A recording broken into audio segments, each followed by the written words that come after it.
Welcome back to For Real. My name's Claire. My name's Jeremy. And today we're going to be talking to you about 8 things that you should look out for when you're renting an apartment in Cambodia.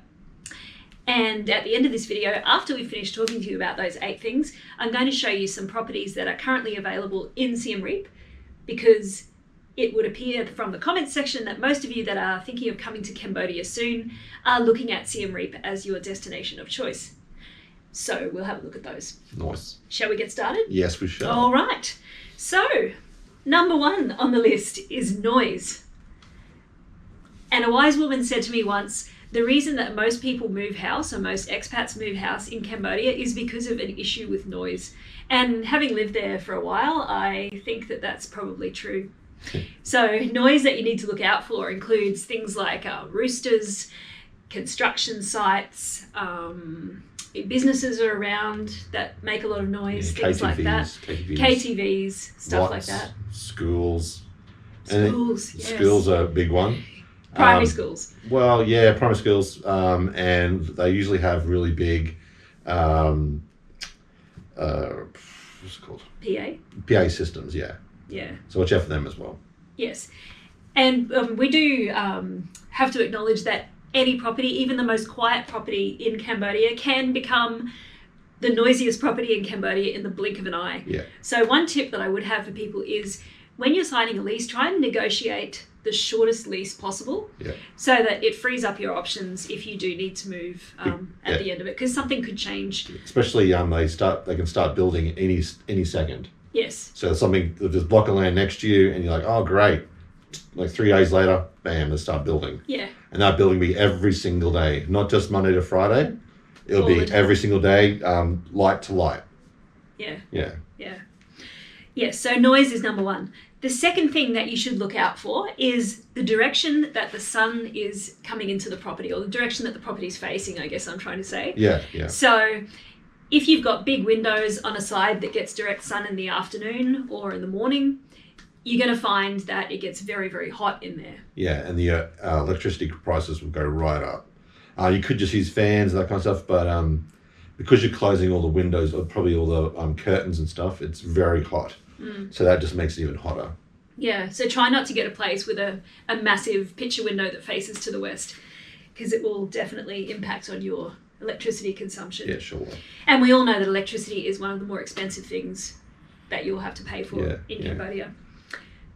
Number 3 is one that we've talked about before, shower screen or shower separation. So look for a bathroom that's got separation between the shower and the rest of the bathroom, particularly if there's only one bathroom in the property. If there's 2, you can use one as a wet room and then the other one as the toilet. Yeah. But it's really not nice getting your feet wet every time you go to use the toilet after someone's had a shower. And probably another big tip too is when you do go into a bathroom and it's got a separate screen, is to get the shower, get in there, close the shower screen and put the shower so it's spraying on it. Because I think out of all the ones we've been to, lived in, the shower screen has leaked. Like not just a little leak, like just poured out. Yeah, yeah. So you probably get that, have looked at and probably fixed before you move in. Yeah. And sometimes the drainage isn't as good as it should be. Yeah. So the water rises and leaks where it probably shouldn't. Yeah. But yes. Number 4 on the list of things to look for in an apartment is power points. So this one, it's not kind of something that you would think about, you know, when you're looking around a place, you know, seeing the nice view or the location or looking at the swimming pool. But it's really good to have a look at if you're planning to work there. Where are you going to plug in your laptop and things like that? Are there power points in the kitchen? Is there a power point in the bathroom if you want to be using any kind of appliance in there? Yeah. Anything to add on that one? No. Fairly straightforward, that one. Now the next one is more your specialty, Jeremy. Wi-Fi strength. So you'll want to do a bit of a speed test when you go there. Yeah. So you can, you know, if you find that the Wi-Fi is not good enough for your purposes, you can of course have it put in at your expense usually. But that means you're committing to a place because you'll have invested in it. Yeah. So I always download the Wi-Fi speed app. And I always, when I go to a new place, I get the Wi-Fi password and give it a go. Then take a screenshot. So, but obviously during different times of the day, like more people's going to be in the afternoon or evening. So if you take it during the middle of the day, just understand that during the night probably a lot less. So you want it quite high. And another thing to look out for is how many apartments are sharing the particular modem. So there's often multiple modems around the property. So just check how many people use each one.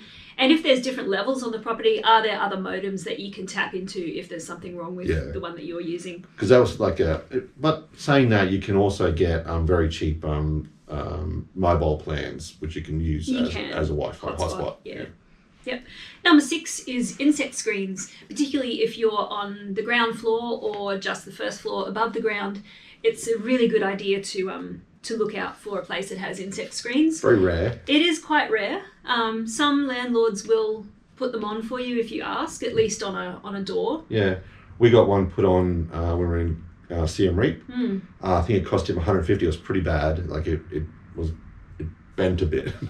Yeah. It wasn't the most. It was kind of different for them to do, but it was. They did it for us, which was nice. Yeah. But it's not very expensive to get one put in. No, it's not.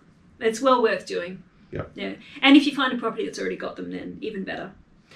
Because it beats sleeping under a mosquito net, that's for sure. Or having the whole house shut up. Yeah. Because evenings and mornings, especially in Siem Reap, oh my God, just so many mosquitoes. They're thick. Yeah. Number 7 is neighbours burning stuff. And this is one that we came across a lot in Siem Reap. Not so much in Phnom Penh because it's more of an urban area. And Kampot. But if you choose to live in Siem Reap or Kampot, you will likely encounter the phenomenon of burning of plastic. And it's because, as we've discussed in other videos, people have to pay for rubbish collection, and a lot of people can't afford that or don't want to pay for it or whatever it might be. And the alternative is that they burn their rubbish. And this includes plastics, styrofoam, all sorts of things that, that just cause the most horrible, noxious smoke in the air. If there's a vacant block near you, you're going to guarantee someone's going to burn something there. Yeah. And have a look, if you're walking around in the area, have a look to see if outside of any of the blocks there's a patch of charred earth.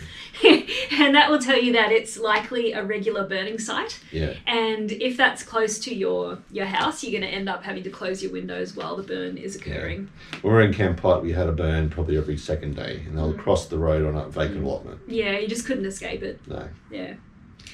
And number 8 on our list is, if at all possible, look out for a place that has a generator. Yes, so a lot of power cuts, and it won't be for like 24 hours, 12 to 24 hours. They will post them usually, but that's in the Facebook. Just get in the Facebook groups. They will tell you when they will do these power cuts. We were lucky enough in Phnom Penh to have a generator. And it didn't affect us at all, so we wouldn't know power cuts happening. Just get a generator kick in, and it was great. I think that was also good because that building had someone like a security guard there 24 hours. So there's always someone there to go and put the generator on if the power cut out. But that's probably less common in somewhere like Siem Reap and Kampot to have a generator. Some places do, but it's not nearly as common as but it I is would in look for that. Definitely look out for it, because when you lose your power, you also lose your internet. And as we know, internet is like air for most people. We need it. You need it. Yes.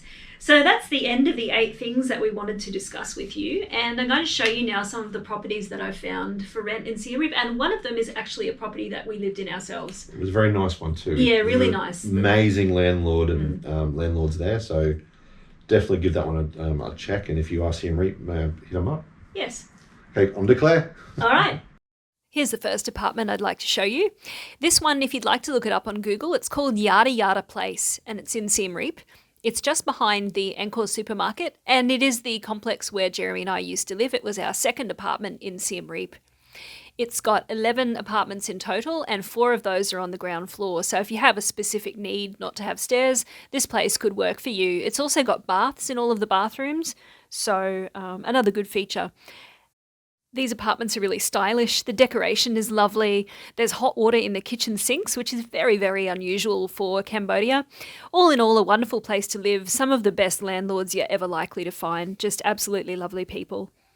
When we stayed, I think we started off paying like $325 a month for this, and then when COVID hit, it was reduced to $280. But now you can get yourself this apartment for $200 a month. Absolute bargain. This is the second apartment I'd like to show you. I don't know exactly where this one is in Siem Reap, but it appealed to me because of the architectural style. It's got that nice colonial feel with the big balcony that runs right across the front, a nice view of the street so you can look out and see what's going on outside. And it's got that beautiful tile work, just lovely shutters on the windows. Just the style of it really appeals to me, and I thought it might appeal to you as well. It also has a bathtub, which is, again, not common, and that one is $250 a month. Next, I have one for you that's about 3 kilometres to the west of Siem Reap town centre. So actually 3 kilometres from Pub Street was the measurement that I took, just as a point of reference. So you can see this one's got lovely big doors that open onto a balcony. It looks really light and breezy. The furniture seems to be quite nice. The bathroom's gorgeous. It's got that dividing panel of glass between the shower and the toilet, which is good to see. I just really liked the look of this one. And it is coming in at the very, very reasonable price of $180 a month. Amazing, hey? Now, you might be looking at these thinking, well, I don't want to pay that much and I really want a pool. I've got you covered here. Check this one out. This is a really unusual loft apartment. And it's not even a studio. It still has the bedroom separate to the lounge, which for the price I'm going to tell you, you would think that you'd be looking at a studio. But no, it has air conditioning as well.